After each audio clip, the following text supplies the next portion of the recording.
3일 저녁 우리 수요 예배로 오셨는데요. 사무엘상 12번째 시간입니다.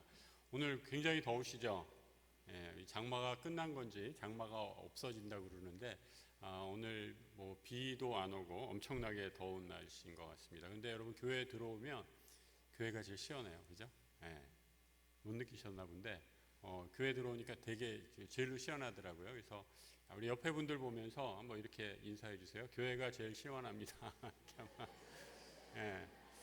정말 그런 것 같아요. 오늘 찬양을 통해서 귀한 찬양해 주시니까 우리의 영혼의 마음이 시원해지고, 또 성경을 보면은 하나님의 말씀이 우리의 마음을 시원케 한다라고 말씀하셨는데, 오늘 예배를 통해서 또 말씀을 들으면서 함께 우리의 영혼이, 우리의 마음이 시원해지는 놀라운 은혜 있으시기를 바랍니다. 오늘 더운 날이지만 또 함께 예배해 주신 분들 감사하고요. 지금 실시간 채팅 보니까 35분 들어와 계신데, 우리 강은혜 집사님만 예배합니다 이렇게 올려주셨어요. 다른 분들도 다 출석 체크해 주시기 바랍니다. 예배합니다 이렇게 짧게 글 올려주시면 감사하겠습니다. 오늘은 지난 시간에 이어서 사무엘상 12번째 시간이네요. 15장에 있는 말씀, 제사보다 나은 순종이다 라는 제목으로 함께 말씀에 은혜 나누도록 하겠습니다. 우리 지난 시간에 요나단이 블레셋이라는 대군을 무찌르면서 그 요나단의 믿음이 하나님을 일하시게 하는 믿음의 마중물의 역할을 했다라는 것을 우리가 함께 살펴보았습니다. 오늘은 우리 이스라엘이 당하는 다른 대적, 다른 적군이 등장하는데요. 블레셋이 아니라 아말렉이라는 대군이, 아말렉이라는 적군이 등장하게 됩니다. 그런데 이 사무엘상 15장은 사실은 이 성경에 있는 여러 가지 이 말씀 가운데, 이 이야기 가운데 좀 난해 구절 가운데 하나예요. 그 가장 오늘 구절이 난해 구절로 해석하기 어렵다라고 이렇게 주목받는 이유 중에 하나는, 하나님께서 명령하신 것 자체가 우리 사람들의 이해와 상식을 좀 뛰어넘는 그런 말씀을 하고 계시기 때문입니다. 하나님이 뭐라고 말씀하시냐면, 아말렉과의 전쟁을 통해서 아말렉을 진멸하라라고 이렇게 말씀하시거든요. 진멸하라라는 것은 그냥 전쟁을 한번 해서 이기라라는 정도가 아니라 완전히 그냥 집에서 바퀴벌레 나오면 어떻게 하세요? 박멸하듯이 그렇게 그냥 완전히 없애버리라라는 거거든요. 그러니까 굉장히 스트롱 랭귀지를 쓰고, 아니 굉장히 강한 표현을 쓰고 계시는 거잖아요. 그래서 하나님이 어떻게 이렇게 말씀하실 수 있나. 그래서 우리 근대 이후에 성서 해석을 하는 사람들은 이 15장을 해석하면서 여러 가지 다른 방식으로 해석한 주석들이 있다라는 거죠. 우리 속담에 그런 표현이 있잖아요. 나는 바람풍에도 너는 바람풍이라 라고. 하나님이 말씀하시는 것을 우리가 잘 알아들어야 되는데, 우리가 흔히 얘기하듯이 개떡같이 말해도 찰떡같이 알아들으라고 이렇게 얘기하는데, 하나님과 우리가 어떻게 의사소통을 할 것인가, 하나님의 말씀하시는 것을 우리가 어떻게 이해할 것인가가 굉장히 중요한 오늘 말씀을 이해하는 그런 관건이 되겠다 싶습니다. 재미있는 에피소드가 하나 있는데요. 예전에 시골에 한 마을에 어느 집 옆에 이런 글귀가 있었어요. 한자로 마늘 따 아니 불 이술유 때시. 한자를 좀 아시는 분은 그래서 풀어보면 시간은 있으되 많지 않다라는 뜻이구나.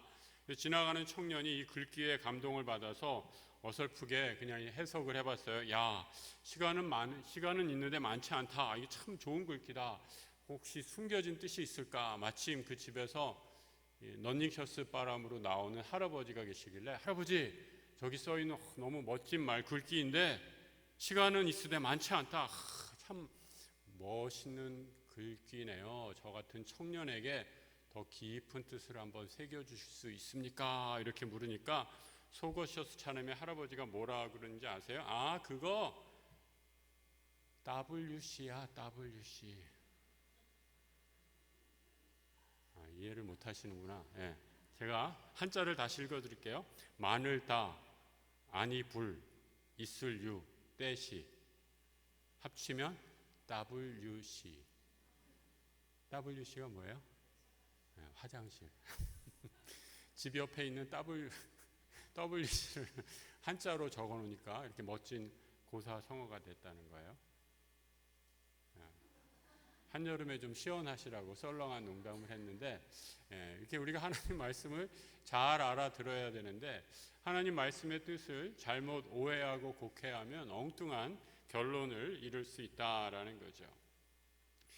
오늘 15장 3절에 하나님이 이렇게 말씀하시죠. 남녀 소아 첫 먹는 아이 우양 낙타까지 다 죽이라. 아주 어마무시한 명령을 내리십니다. 원래 이거는 소위 이제 전쟁할 때 룰 오브 인게이지먼트라고 그러잖아요. 이게 교전 수칙이라는 게 있어요.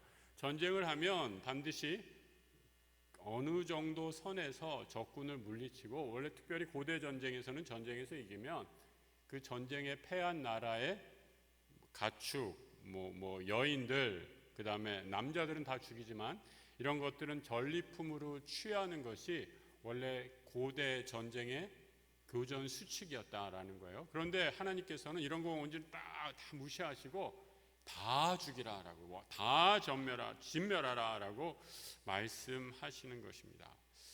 이걸 어떻게 이해할 수 있을까요? 우리가 하나님 말씀을 내가 이해할 수 있으면 받아들이고, 내가 이해할 수 없으면 하나님 말씀이 좀 너무하네라고 이렇게 옆으로 치워놔야 하는 걸까? 그래서 여러분, 우리가 성경을 읽을 때 내가 이해할 수 없는 것은 내가 이해할 수 없더라도 성경은 성경으로 풀어야 한다라는 성경 해석학의 가장 큰 원칙이 한 가지 있습니다. 그래서 성경을 성경으로 풀지 않고 내가 마음대로 이렇게 하면 어떻게 돼요? 이단에 빠지게 돼요. 이번 주에도 저한테 저기 신천지 무슨 장막선전에서 이만큼 편지가 하나 왔어요.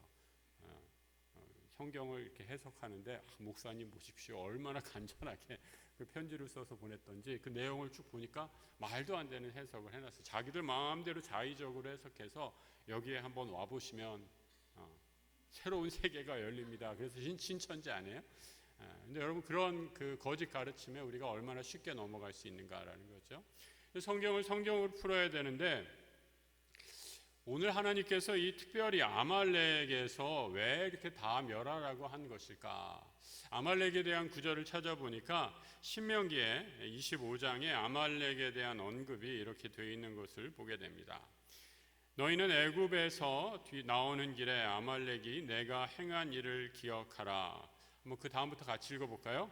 곧 그들이 너를 길에서 만나 내가 피곤할 때에 내 뒤에 떨어진 약한 자들을 쳤고 하나님을 두려워하지 아니하였느니라. 그러므로 내 하나님 여호와께서 내게 기업으로 주어 차지하시는 땅에서 내 하나님 여호와께서 사방에 있는 모든 적군으로부터 내게 안식을 주실 때에 너는 천하에서 아말렉에 대한 기억을 지워버리라. 너는 잊지 말지니라. 아말렉에 대한 말씀을 하시면서 아말렉은 어떤 민족이었는가? 이스라엘이 출애굽을 할 때 출애굽을 하는 이스라엘 민족의 뒤를 쫓아와서 지치고 약한 사람들을 공격하는 아주 잔인한 민족이었다라고 이렇게 얘기하는 거예요. 잔인한 민족은 성경에 많이 나옵니다. 이 아수르 민족도 아주 잔인하기로 유명했죠. 그런데 여기서 아말렉은 한 단계 더 나가서 뭐라고 얘기하는가? 하나님을 두려워하지 않는 족속이었다라고 이렇게 말씀하고 있습니다.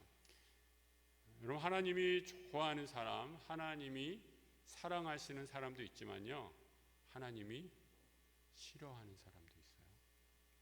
하나님이 진멸하기를 원하시는 사람도 있다라는 거예요. 가슴이 갑자기, 등골이 갑자기 오싹해지지 않으세요? 어떤 사람이 하나님이 그러기를 원하시는가? 아말렉 같은 사람이다라는 거예요. 약한 사람 등쳐먹고 약한 사람 괴롭히는 사람 하나님이 아주 싫어하신다라는 거예요. 소위 요즘에 갑질한다라고 이렇게 얘기하잖아요. 세상의 모든 사람들 하나님은 골고루 사랑하세요. 부자나 가난한 자나 지위가 높은 자나 낮은 자나 차별 없이 다 사랑하시는데, 하나님이 특별히 하나님의 사랑은 모두에게, 우주 만물에게, 모든 사람에게 선인과 특별히 악인에게도 골고루 비를 내리시는 공의의 하나님이시지만 하나님이 특별히 관심을 갖는 사람들이 있습니다. 성경에 고아와 과부와 나그네라고 이렇게 얘기하죠. 특별히 세상에서 가장 약한 사람들, 혼자 자신들의 힘으로 그 당시 시대에 자신들의 힘으로 삶을 영위할 수 없는 사람들에게 하나님이 특별히 관심을 가지시고 그들을 위해 일하셨다라는 겁니다. 아말렉은 그런 면에서 아주 잔인한 민족이었어요. 약한 사람을 자신의 놀잇감으로 알고 괴롭히는 민족이었습니다. 그리고 하나님이 이들을 벌하셔야겠다 말씀하십니다. 말씀드린 것처럼 무엇보다도 하나님을 두려워하지 않았기에 이들은 하늘의 형벌을 받게 되었다라는 거예요. 여러분, 하나님을 두려워하지 않으면 어떻게 되겠어요? 제멋대로 행동하는 거예요. 힘을 가졌다고 그 힘을 마음대로 쓰는 겁니다. 사람을 무시하고 또 하나님을 업수히 여기면 전능하신 하나님께서 심판하신다라고 말씀하시는 거죠. 하나님은 살아계신 하나님이시기 때문입니다. 그래서 여러분, 우리가 하나님이 살아계신다라는 것을 늘 기억해야 돼요. 교회는 하나님, 예수 그리스도가 주인인 거룩한 하나님의 교회임을 꼭 기억해야 합니다. 그래서 여러분, 교회에서는 말씀 함부로 하시면 안 돼요. 그죠? 교회에서는 상대방에 대한 평가 함부로 하시면 안 돼요. 교회에서는 서로 용서하고 사랑하고 믿음 안에서 하나 되는 것이 교회다라는 거죠. 왜요? 하나님이 이 집의 주인이시기 때문이다라는 거죠. 우리가 이 사실을 망각하면 교회에 시험이 들고 교회에 어려움이 찾아올 수 있다라는 것입니다. 영적으로 아말렉은 이 죄를 상징하는 것임을 보게 됩니다. 죄는 어떠한 모습이든지 그래서 우리 삶에 남겨두어서는 안 된다라는 가르침이죠. 여러분, 작은 누룩이 있는데 이 빵이 부풀듯이 가만히 놔두면 사소한 죄가 점점점 커지면서 어마어마하게 커지는 것을 보게 됩니다. 미국에서 최근에 한 연구조사들, 미국이 이제 요즘에 미국에 이런 조사들이 많이 발달했는데요. 이 브레인 스캔이라고 그러잖아요. 뇌를 이렇게 찍어보면서 여러 가지 실험들을 많이 하고 있어요. 그래서 아주 세계적으로 유명한 사기꾼들, 그 버니 머덕이라는 어마어마한 사기를 친 그 펀지 사기라는 사기꾼이 있어요. 이 사람이 뭐 수백억 대의 사기를 쳐가지고 아마 찾아보세요. 그 판결이 나왔는데 미국 법원에서 몇 년을 하냐면 한 몇백 년 감옥 그 선고를 내렸어요. 이게 무슨 말이에요, 여러분? 너는 감옥에서 죽으라는 말이에요. 세상에 나오지 말고 어마어마한 벌을 내린 거죠. 근데 이 사람이 죄를 짓고 나서 나중에 인터뷰한 기사가 실렸는데 아주 재미있는 기사가 실렸어요. 처음에 우리 말에 바늘도둑이 소독된다는 것처럼 처음에 거짓을 하고 처음에 다른 사람을 속여서 할 때는 얼마 안 되는 액수였고 그 사람 한 사람을 속여서 별 큰 문제가 되지 않는다고 여겼다라는 거죠. 그런데 이 사람 속여서 짭짤한 재미를 봤네. 또 사람 속이니까 또 이 사람도 속일 수 있네. 이게 아주 말을 잘하는 사람이었거든요. 달변가였어요. 그러니까 달콤한 말로 사람들을 속이고 외모도 멀쩡했어요. 그래서 많은 사람들을 속이면서 이 사기 규모가 점점 커지는 거예요. 그러면서 죄가 죄를 낳고 거짓이 거짓을 낳으면서 나중에는 걷잡을 수 없을 정도로 커져서 나중에 자신이 그 거짓 가운데 죄 가운데 빠지면서 도무지 헤어나오지 못할 정도로 그 죄에 있다가 나중에 이 모든 죄가 다 드러나면서 어마어마한 형벌을 받게 되었다라는 거죠. 하나님께서 아말렉을 진멸하라라고 말씀하시는 이유도 이런 영적인 차원에서 우리가 이해할 수 있습니다. 사울이 아말렉과의 전쟁에서 하나님의 도우심으로 큰 승리를 거두었습니다. 그리고 적군의 왕 아각이라는 왕을 사로잡아서 큰 승리의 기쁨에 취해 있을 때였습니다. 그러면 당연히 그 아각 왕의 또 아말렉 왕의 모든 소유를 다 진멸하라라는 하나님 말씀을 그대로 따라야 되는데 사울이 어떻게 했는가? 사무엘상 15장 9절에 이렇게 말씀하고 있습니다. 같이 한번 읽어볼까요? 사울과 백성이 아각과 그의 양과 소의 가장 좋은 것 또는 기름진 것과 어린 양과 모든 좋은 것을 남기고 진멸하기를 즐겨 아니하고 가치 없고 하찮은 것은 진멸하니라. 이 전리품을 보고 이렇게 한번 쏙 이렇게 고른 거예요. 좋은 것은 빼고 나쁜 것은 그냥 불에 태워서 진멸하는 그런 어리석은 죄를 범하고 말았다라는 겁니다. 여러분, 오늘 본문을 읽으면서 저는 그런 생각을 해봤어요. 여러분이 생각하는 죄는 어떻게 정의하십니까?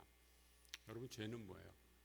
죄를 추상적으로 그래, 우리가 사형리하면서 나는 죄인입니다, 그렇게 한번 따라하면 나는 죄라는 개념을 여러분 팍 인정하고 그래, 나는 죄인이지 하고 나는 죄인이구나 하고 느낌이 팍 오세요?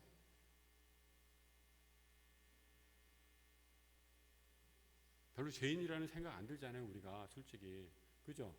내가 무슨 죄인이라고 그래? 이 더운 날 교회 왔는데 나처럼 착하고 순전한 사람이 어디 있다고. 이렇게 더운 날 땀 흘리면서 집이 또 먼 분들 얼마나 오늘 차도 막히는데 여기까지 오시느라고 수고 많은, 내가 무슨 죄인이야, 나처럼 거룩한 사람이 어디 있어, 이렇게 생각하실 수도 있는데, 여러분, 온 거는 귀한 거죠. 우리 예배 온 거는 귀한 거예요.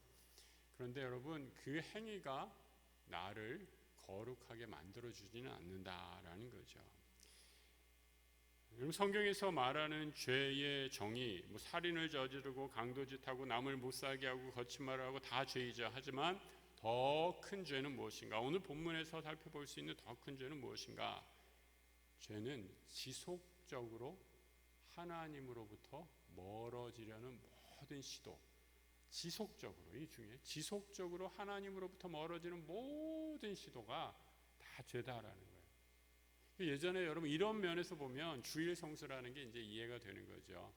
주일 성수, 예배가 중요하다, 그게 예배 한 번의 문제가 아니라 예배가 점점 예배의 자리가 소원해지면서 하나님과 거리가 점점 멀어진다면 내 죄가 점점, 나는 하나님으로부터 점점 더 멀어지는 죄된 삶에 빠지게 되는 그런 우를 범하게 된다라는 거죠.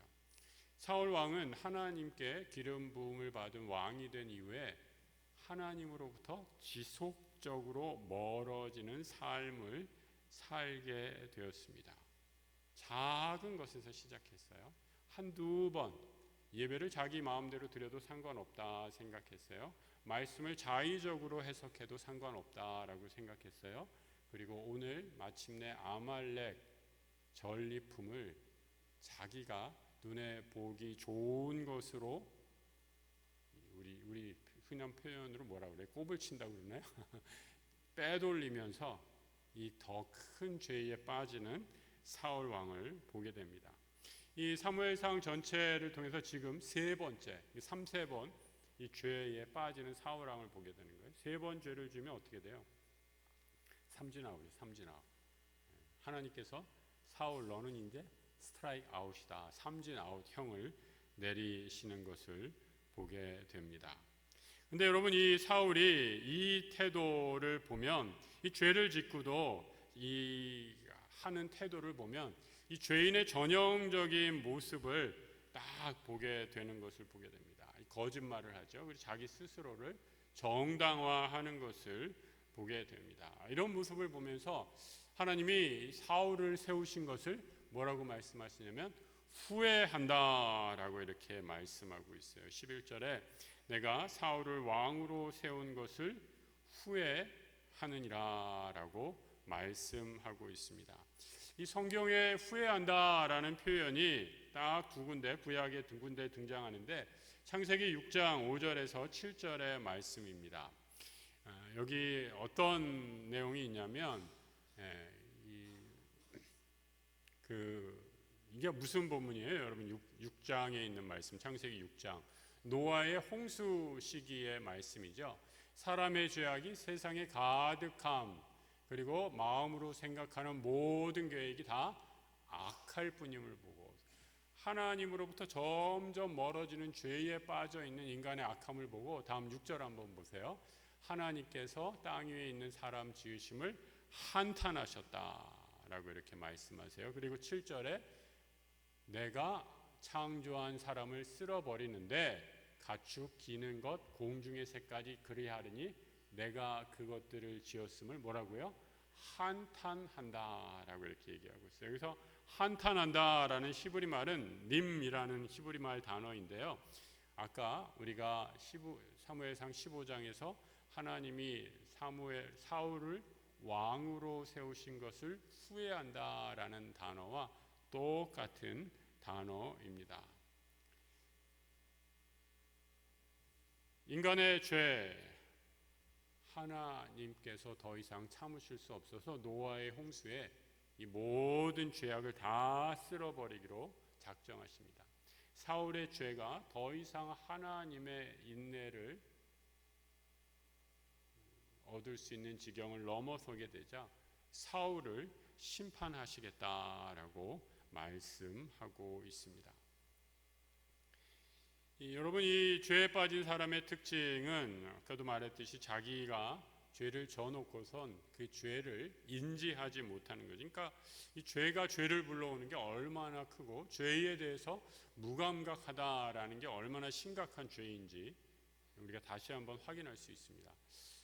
이게 정말 죄다, 이게 정말 내가 정말 죄를 지었구나라고 이렇게 생각하고 느끼고 회개할 수 있는 분은 아주 건강하시고 영적으로 아주 건강한 분이에요.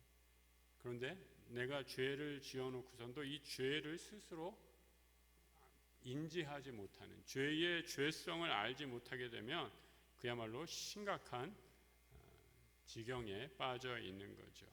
사무엘이 너의 죄를 이것이다 라고 말할 때 사울 왕이 여기에 대해서 변명을 하는 것이 오늘 본문의 20절 21절에 나와 있는데요. 사무엘상 15장 20절과 21절의 말씀인데, 자, 같이 한번 읽어보죠.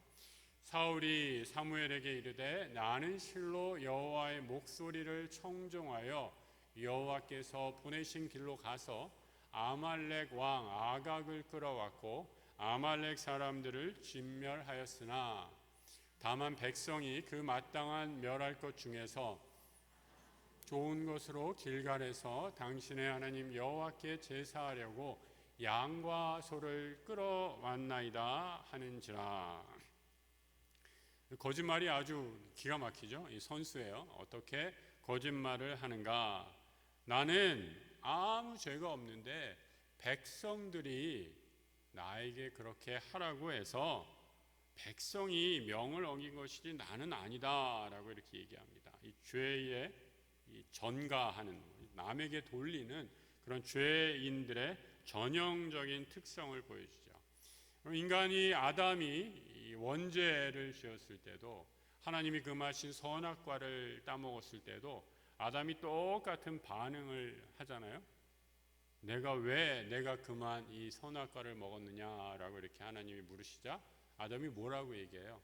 당신이 내게 준 이 여인이 나를 속여서 이걸 먹게 했나이다. 그래서 먹을 수밖에 없었다라고 그런 죄를 아내에게 전달하는 그런 모습을 보게 됩니다. 저는 사울이 하나님께 버림받은 그 결정적인 이유가 바로 여기에 있었지 않나라는 생각을 해봐요. 자신의 죄를 인정하고 하나님, 내가 가슴을 찢습니다. 마음을 찢습니다. 하나님 앞에 회개합니다. 돌이키기만 했어도 아직 기회가 있었는데 사울은 끝까지 자신의 죄를 인정하지 않고 다른 사람에게 그 죄를 돌리고 전가하는 것을 보게 됩니다. 그래서 정말 귀한 회개의 기회를 놓쳐버리게 되죠. 여러분, 착각하시면 안 돼요. 하나님은요, 여러분이 정말 착각하시면 안 돼요. 하나님은 여러분이 교회에서 얼마나 봉사 많이 하시는지 별로 관심 없으세요. 섭섭하십니까? 하나님은 여러분이 교회에 얼마나 많이 헌금하시는지 별로 관심 없으세요. 하나님은 여러분이 몇 대째 우리 가문이 신앙인지 그것도 별로 관심 없으세요. 그런 것들은 다 사람들이 그냥 그렇구나라고 보는 것뿐이에요. 우리 하나님이 관심 있으신 것은 상한 심령이에요. 하나님 앞에 가난한 마음으로 나오는 사람, 그 사람을 하나님은 귀히 여기신다라고 말씀하시는 거죠. 그래서 여러분, 마태복음에서 예수님께서 심령이 가난한 자는 어떻다고요? 복이 있나니 하나님 나라가 저들의 것입니다 라고 말씀하시는 이유가 거기 있는 거예요. 이 가난한 마음, 심령이 가난한 마음으로 내가 주 앞에 나올 때 하나님께서 그 사람에게 복을 주신다라고 말씀하는 거죠. 누가복음에서 대표적인 심령이 가난한 사람이 누구였어요? 바로 세리였잖아요. 성전에서 세리와 바리새인 함께 기도합니다. 바리새인은 큰 소리로 성전 한가운데서 나는 하나님 앞에 11조도 하고 이런 것도 하고 저런 것도 하고 나는 이렇게 거룩한 사람입니다 라고 큰 소리를 외치는데, 세리는 저 한 구석에서 고개도 들지 못하고 하나님, 나는 죄인입니다. 나는 죄인입니다. 이 죄인을 불쌍히 여기소서라고 가슴을 치며 통곡하고 있습니다. 별로 안 믿으시는 것 같은데 성경 한번 찾아볼게요. 누가복음 18장 13절. 같이 읽어볼까요? 세리는 멀리 서서 감히 눈을 들어 하늘을 쳐다보지도 못하고 다만 가슴을 치며 이르되 하나님이여 불쌍히 여기소서 나는 죄인이로소이다 하였느니라. 감히 눈을 들어 하늘을 쳐다보지도 못하고 가슴을 치며 이르되 하나님이여 불쌍히 여기소서 나는 죄인이로소이다. 여러분, 오늘날 우리 한국교회의 위기, 문제는 어디 있나? 너무 의인들이 많아졌지 않나 생각해요. 너무 거룩한 사람이 많아졌어요. 너무 내가 잘난 사람들이 많아졌어요. 그래서 교회에서 죄인을 찾아볼 수가 없습니다. 감히 어떻게 하나님 앞에 내가 서겠습니까? 겸손한 마음으로 가슴을 치며 회개하는 사람이 사라져 버렸기에 이 시대 우리가 겪는 영적인 위기의 원인이다 생각합니다. 그런데 여러분, 우리 주님이 뭐라고 말씀하십니까? 자신의 의를 자랑하고 자신이 행한 업적을 자랑하는 바리새인보다 이 가슴을 치며 감히 하늘을 우러러 보지도 못하는 이 세리를 향해 저 사람이 하나님 앞에서 의롭다 하심을 얻었다라고 선포하시고 있습니다. 이런 면에서 사울은 가슴을 치며 회개하기보다 오히려 하나님 앞에 교만한 마음으로 나가서 그가 하나님 앞에 어떠한 존재인지, 불쌍히 여김을 받아야 할 죄인인지를 깨닫지 못했음을 오늘 사무엘을 통해서 말씀해 주고 있습니다. 오늘 이 누가복음의 구약 버전이다라고 이렇게 생각하시면 될 것 같아요.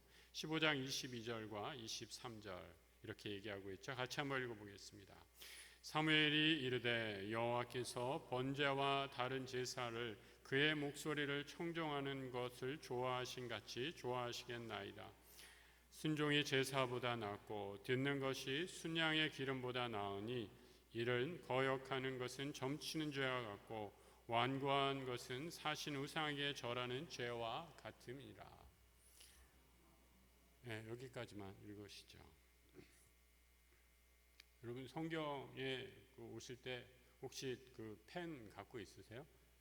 펜 갖고 있으시면 오늘 여기다 순종이 제사보다 낫고 하이라이트를 치든지 동그라미를 치든지 꼭 하세요. 순종이 제사보다 낫습니다. 순종이 제사보다도 낫습니다. 감사로 순종함으로 드리는 제사가 수없이 의미 없이 드리는 예배보다 하나님 더 기뻐하신다라고 말씀하고 있습니다. 하나님은 형식적으로 상한 마음으로 회개하는 마음 없이 내가 하나님 앞에 온전히 설 수 없는 죄인입니다, 이런 마음을 갖지 않고 나오지 않는 교만한 사람의 예배 받지 않으신다, 필요 없다라고 말씀하십니다. 내가 하나님 생각보다 내가 더 우선이 되면 우상 숭배고 교만이다 말씀해 주십니다. 23절을 아까 일단 말하는데 한번 다시 한번 보여주세요. 15장 23절. 사울의 죄를 아주 구체적으로 언급하고 있죠. 이는 거역하는 것은 점치는 것과 같다라고 이렇게 얘기하고 있어요. 완고한 것이다라고, 그리고 우상에게 절하는 죄와 같다라고 이렇게 말씀합니다. 그리고 여호와의 말씀을 버리는 것이다라고 이렇게 말씀합니다. 굉장히 그 죄를 구체적으로 언급하고 있죠. 온전한 순종의 예배를 드리지 못하는 사울, 하나님으로 만족하지 못했습니다. 그리고 자신의 죄를 전적으로 고백하지도 않습니다. 왜요? 하나님보다 세상의 재물이 더 귀해 보였기 때문입니다. 그래서 그는 타락한 마음으로 회개할 기회를 놓쳐버립니다. 내 힘으로 죄의 문제를 다룰 수 없는데 재물의 욕심에 그 욕심이 나를 삼켜버려서 죄에서 자유할 수 없게 된 것이죠. 그래서 여러분, 우리가 내가 하나님 앞에 죄인입니다, 가슴을 치며 하늘을 우러러 보지도 못하고 기도하지 않는다면, 겸손히 고백하지 않는다면 우리는 하나님 앞에 바른 예배자로 설 수 없습니다. 내가 죄인입니다, 하나님 성전을 바라보며 제대로 보지도 못하고 하늘을 우러러 보지도 못하고 기도하고 가슴을 친다라는 것은 어떤 의미예요?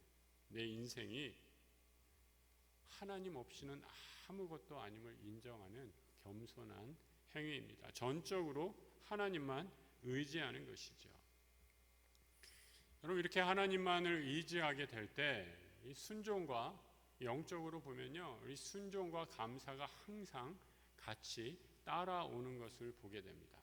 하나님 앞에 온전한 마음으로 순종하는 사람은요, 절대 감사의 삶을 살 수 있게 됩니다. 절대 순종하는 사람은 절대 감사하고요, 절대 감사하는 사람은 절대 순종하는 것을 우리는 확인할 수 있게 됩니다. 이전에 감사와 순종의 삶이 없을 때 여러분, 우리는 어땠습니까? 내 환경과 내가 처한 상황을 보고 원망하고 불평할 수밖에 없습니다. 우리 가정은 왜 깨졌을까? 내 사업은 왜 망가졌을까? 우리의 자녀는 왜 이 모양일까? 나는 왜 이렇게 온전하지 못할까? 수많은 이유를 대면서 감사할 것이 하나도 없을 것입니다. 그런데 우리 하나님, 우리 한 사람 한 사람을 부르실 때 어떻게 부르셨습니까?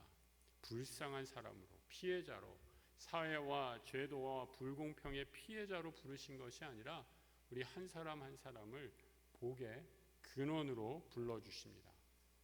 이 믿음이 있을 때 우리는 범사에 감사하고 하나님의 말씀을 내가 지금 다 이해하지 못해도 순종하는 믿음을 구사할 수 있게 되죠. 그리고 복의 근원으로 살아갈 수 있는 축복을 누리게 됩니다. 그래서 저는 오늘 말씀을 묵상하면서 예수 믿는 사람은 이 감사를 낚는 감사 낚시꾼이다라는 생각을 한번 해봤어요. 여러분, 한번 머릿속으로 망망한 대에 떠있는 한 척 배를 머릿속에 한번 그려보세요. 그리고 그 낚시꾼이 그 망망한 배에, 바다에서 배 위에서 낚싯줄을 한번 던졌다라고 머릿속에 그려보시기 바랍니다. 정말 아무것도 보이지 않는 망망대해에 물밖에 보이지 않죠. 파도가 일렁이고 있죠. 그런데 낚시꾼은 어떻게 돼요? 예수 믿는 사람은 인생이라는 바다에 줄을 던지는 거죠. 고기가 언제 잡힐지, 아니 안 잡힐지도 모른다라고 지금 고기를 던지는 것은, 줄을 던지는 것은 어리석은 사람이다, 남들이 욕할지 모르지만 하나님이 이 상황 가운데서도 나와 함께 하심을 믿고 믿음으로 낚싯줄을 던지는 것입니다. 바다에 줄을 던져 감사라는 고기를 깎아 올리는 사람, 그 사람이 바로 믿음의 사람이죠. 조건이 좋고 상황이 좋을 때만 사울 왕은 자기가 감사를 올릴 수 있다라고 착각했습니다. 그런데 이 조건과 환경에 따른 감사는 온전한 감사가 아니라 반쪽짜리 감사였습니다. 자기 마음대로, 자기 원하는 대로, 자기 욕심을 따라 행하는 반쪽짜리 순종, 반쪽짜리 감사였다라는 거죠. 그런데 오늘 믿음으로 그물을 던지는 사람, 어떤 사람입니까? 내가 비록 절망과 좌절, 한숨 가운데 있다 할지라도 하나님이 나를 부르셨기에 그 거친 바다 한복판에서 망망대해를 향해 그물을 던지는 사람입니다. 누가 그렇게 그물을 던져서 많은 고기를 낚았죠? 예수님을 만났던 제자 베드로가 밤이 맞도록 고기 잡는 것을 실패했지만 주님을 만나서 낙심한 가운데서도 말씀을 붙잡고 그물을 던졌을 때 배가 다 감당할 수 없을 만큼 많은 고기를 남아 하나님의 기적을 체험하지 않았습니까? 여러분, 오늘 본문은 질문하고 있습니다. 나는 하나님의 말씀에 몇 퍼센트 순종하는가? 오늘 질문하고 있습니다. 어떤 분은 난 50%도 굉장한 거 아니에요 라고 이렇게 생각할지 모르시는데, 오늘 말씀은 50% 반쪽 순종은 제대로 된 순종이 아니다 라고 말씀하시고 있어요. 하나님의 말씀에 전적으로 순종하는 순도 100%의 순종, 그것이 바로 죄와 싸우고 우리를 온전케 하는 하나님이 기뻐하시는 상한 심령으로 드리는 예배, 온전한 제사다라고 말씀하고 있습니다. 오늘 말씀을 통해 하나님께 드리는 이런 온전한 제사, 상한 심령으로 드리는 하나님 나라의 백성들, 온전한 예배자들 되시기를 주님의 이름으로 축복합니다. 오늘 이 시간 함께 기도하도록 하겠습니다. 오늘 기도 제목 말씀을 통해서 한 3가지 정도 함께 나누려고 합니다. 말씀드렸던 것처럼 사울이 단 한 번의 죄로 하나님과 멀어진 것이 아닙니다. 사울은 왕의 자리에 있으면서 교만했습니다. 말씀을 따르지 않고 말씀을 소홀히 대했습니다. 점점 그는 하나님과 멀어지는 죄의 길을 걸어가게 되었던 것이죠. 여러분의 삶을 한번 점검해 보시기 바랍니다. 내 삶에 하나님과 멀어지게 하는 영적 장애물, 방해물들은 무엇인가? 내 지식인가? 나의 교만인가? 나의 재물인가? 나의 자녀인가? 내 삶의 여건들을 한번 점검해 보시기 바랍니다. 그리고 나를 하나님으로부터 멀어지게 하는 것들, 오늘 말씀 붙잡고 하나님 내려놓기를 원합니다. 하나님 손에 온전히 맡기기를 원합니다. 이 세상에 내 눈에 중요하다고 보이는 것들이 하나님께 나아가는데 방해가 되지 않기를 원합니다. 내 자존심, 내 경험, 내 모든 세상의 것도 하나님보다 귀한 것이 없습니다. 이 귀한 믿음의 고백을 하며 오늘 나아가는 우리 성도들 되시길 바랍니다.